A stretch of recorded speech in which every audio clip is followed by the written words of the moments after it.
My great-grandmother, Granny. We would often go to her house. Being a southern country kid, we were always at our kin's house, and all of our holiday meals were together. We could fit 20 plus people in Granny's single wide mobile home, like sardines in a can. But these were the glory days of family.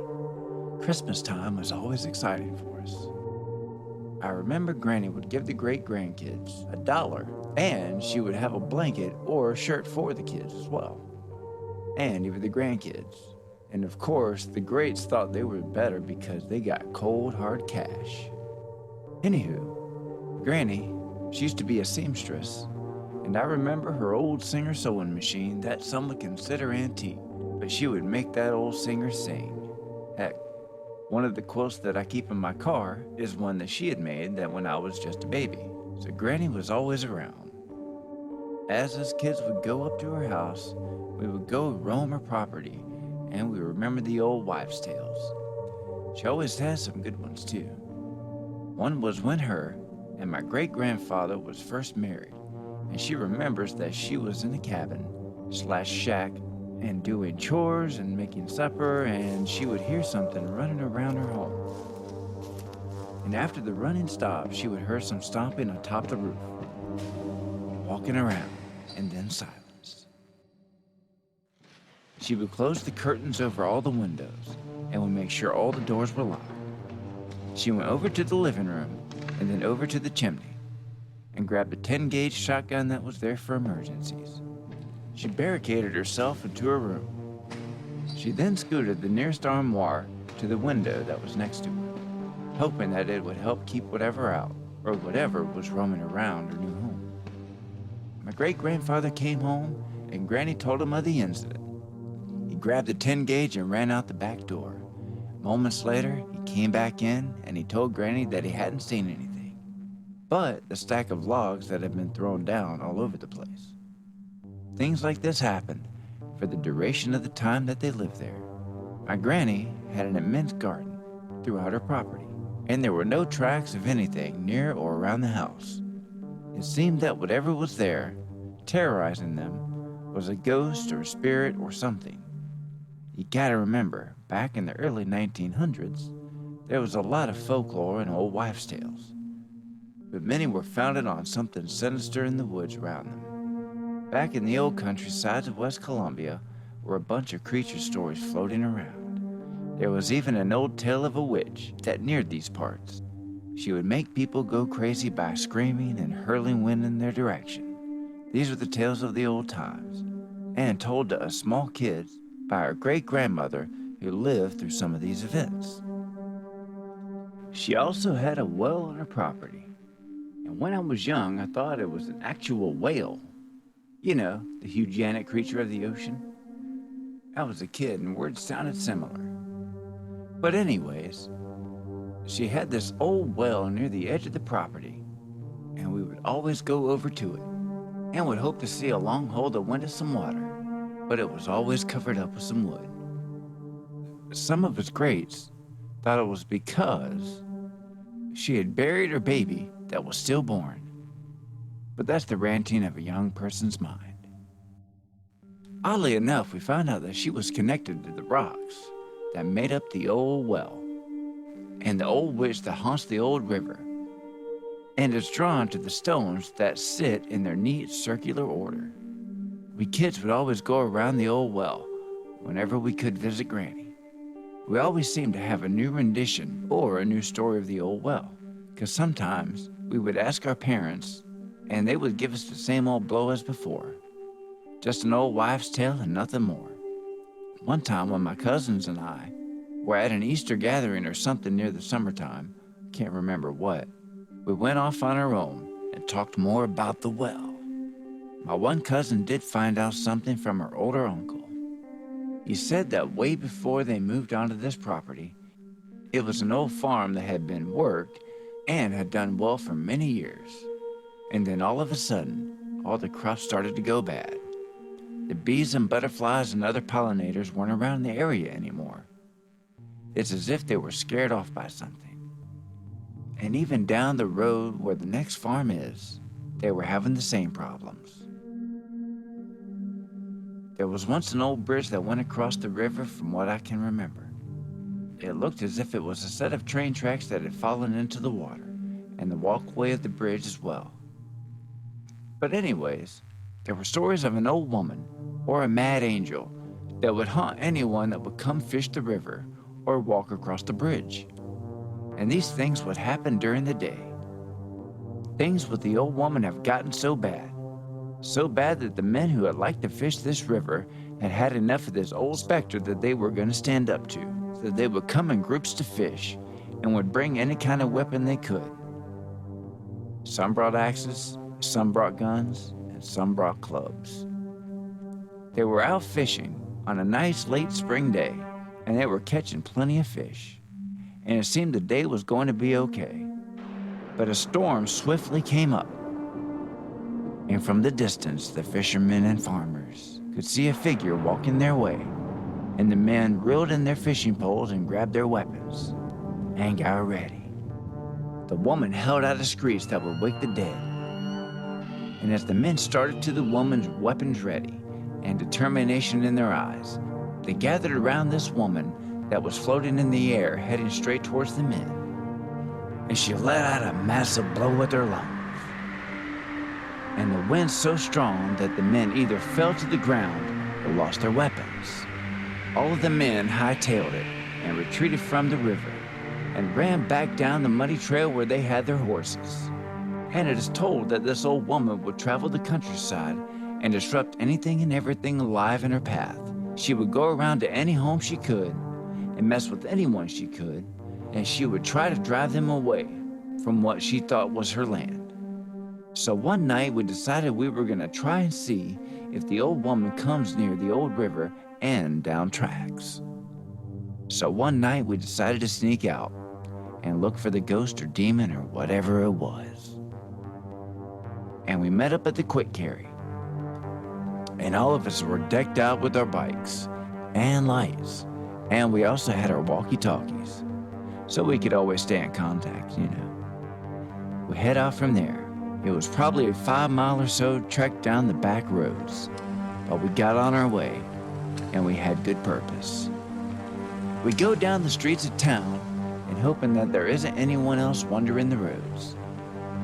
We don't see a soul, and go down past the meat market and gas station, and then keep rolling down the back road of where Granny talked about.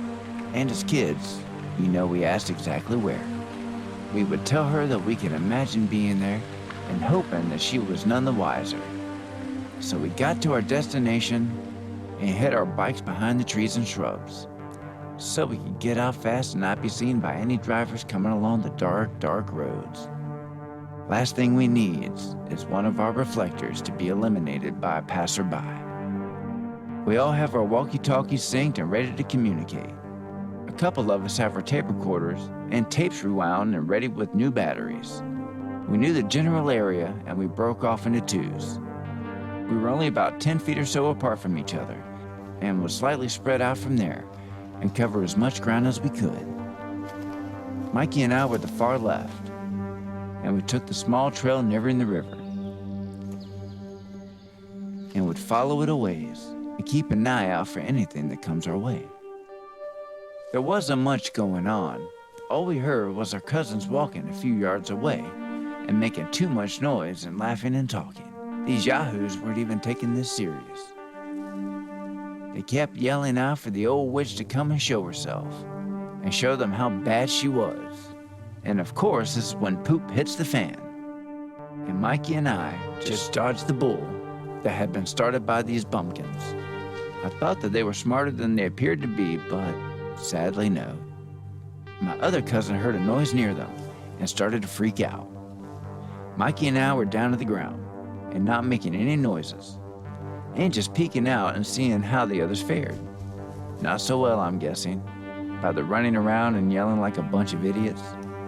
There was a cry and the howl of the wind that came from the east side of us.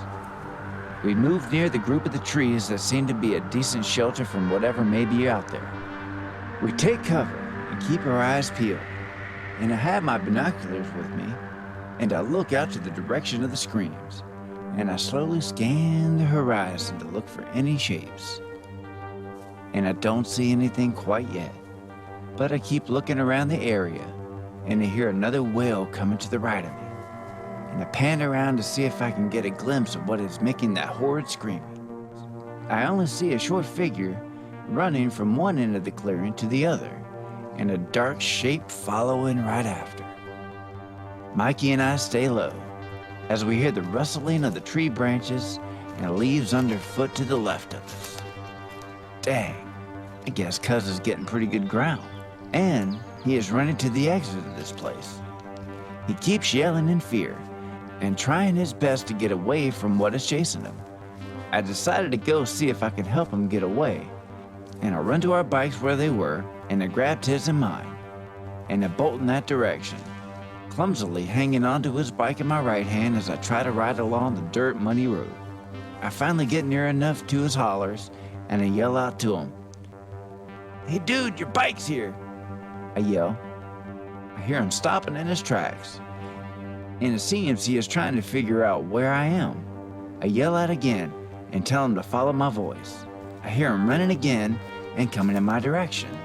I keep an eye out to see if anything is following him, and see if it's actually my cousin. I see a figure in a washed-out pair of jeans and matching vest, and patchings with buttons pinned all over. I don't see anything following him, and as he gained at least a few yards, I rolled his bike in his direction, and we turned tail and headed right back to where Mikey was, and hid behind the dark trees and shrubs that littered the dark forest. We could hear multiple voices coming over the walkie, and couldn't decipher all what was being said. "Let's try to get out of here. Head to the exit," I say over the walkie over and over again. I don't think anyone could hear, because they were still talking over each other, and no one could get a word in edgewise. It seems our situation was up to us, and we decided to stay put and see what happens to the others, because they have to come this way to get out of here anyways. We can hear talking to our right, and can't see anything because it's barely half a moon, and we were under a bunch of tree cover from the moon's glow. We could hear the river a bit to the front right. We could clearly hear someone or someones walking frantically our way, and I decided to turn on my flash and give them our location, because the words we could hear them saying in the distance was the same that was coming over the walkie. We listened closer to the walkie. I use the light to get their attention. I turn it into a circular motion so that they can see what is happening. "Hey!" we hear over the walkie. "Is that you?" "Yes, yes, yes, yes, yes," I say over the walkie over and over. "Come towards me and try to stay hidden." I don't see anything following me. Just then we hear a loud scream coming from the north of us, and the guys book it in our direction and not giving a darn if they can be seen or not. They are yelling inaudibly as they make it over to us. They are looking us up and down, wondering why we have our bikes with us. "Well," I said, "we just had a close encounter with the screaming thing and had to get what we could. Now the rest of you can go back to the remainder of the bikes and meet us back here, and we can go to the bikes wherever they are and then get out into the open." "So what'll it be?" I say. "You gotta have a plan, man," I say. "Okay, we'll get our bikes and you keep an eye out for us, and we'll meet back here. And if we aren't back here in 5 minutes, make a run for it, and I guess we'll have to meet at the quick carry." "Well, that sounds like a plan," I say. "Listen for me on the walkie, and I'll let you know if we see or hear anything." They leave out of the area kinda hesitant on if they should go slow or just make a run for it. And they seem to get pretty good ground, and a few moments later I hear over the speaker, "Psh, psh, hey, we're here." Bring up the walkie and say, "Good, now get back, 'cause so far so good." Ah, what idiotic words I say. A scream comes from all around and seems to pierce the night, and we can't tell what direction it comes from. Silence. I can hear yelling from our west now, and know it's the guys trying to make it out. "Let's hightail it to them," I say, or rather yell to the others. We all start going afoot, because it wouldn't be fair to leave someone behind on our bikes. Plus there is so much mud you couldn't get a good ride going. We get about 100 feet or so, and we see this light start to form on the side of the road. And then ahead of us, and a figure starts to appear. The figure starts to form from a mist that seems to come out of nowhere. And we all stood in amazement, all the while hearing our cousins talking over the walkie. I was too dumbstruck to answer. I just stood there watching this mist form into a woman in a long, white flowing dress, and couldn't believe what this wonderful spectral in front of me was. It seems as if we were in a trance. The woman didn't seem to want any harm toward us, maybe because we were a bunch of scared kids. Maybe she was feeling like a guardian mother to us. As we all stood there like a deer caught in the headlights, the woman's figure lowered herself to the ground. As her foot made it onto the ground, she started walking forward and had an open hand, wanting someone to take her hand, it seemed. Seeing that I am the Cimarron in the family, I decided to walk forth and take her hand and see what she does. She's a ghost and a specter, for crying out loud, no pun intended. As I reach out, I lock eyes with her and we share a gaze. She turns her head a little to the side and looks at me as if I were one of her children looking for their mother. I get closer and closer and hear the rebuttal of the crew behind me, and I ignore them. And I walk forward. As I get about a yard between us, she looks at my hand and then back at me. She looks at me as if she were scared and lets out a shriek. And as I go forward the rest of the way, I touch her hand and she explodes into light and into mist and a scream that seems to be tearing our eardrums hair to hair. I hear a loud ringing in my ears as well as the yelling from this being. I can hardly stand it and I go down to my knees holding my ears. I go down in the fetal position and I can feel and hear myself screaming. I hear silence around me. I continue to scream and whimper. I slowly start to quiet my yells of horror. Silence all around. I can feel the group start to form around me, and I start to get up and can only make it up to my knees. Mikey helps me get up the rest of the way, and quietly, we make our ways to the exit without any talking among us. We get back to the main road and ride down to the quick carry. We all gathered behind the store, and everyone seemed shocked and quiet. Some acted as if they couldn't even make it back home, much less make eye contact. And some seemed okay, scared, but okay enough to deal with it. Go home, everyone, Mikey says to the group of cousins, and don't talk about this to anyone. And everyone agreed by placing their hands on top of each other in a circle, swearing that they would not talk of this night or what happened again. So learning my lesson, don't come unprepared and always be ready for the worst. I'm worried that I would hear a phone call the next day or so about our sneaking out, But all of us were closed-lipped and didn't say a word, as per our agreement. Even a few years later, when one of us brought up the subject, we acted like we didn't know what the other was talking about.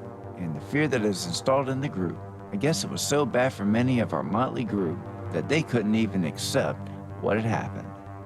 But it did, and we know that they knew.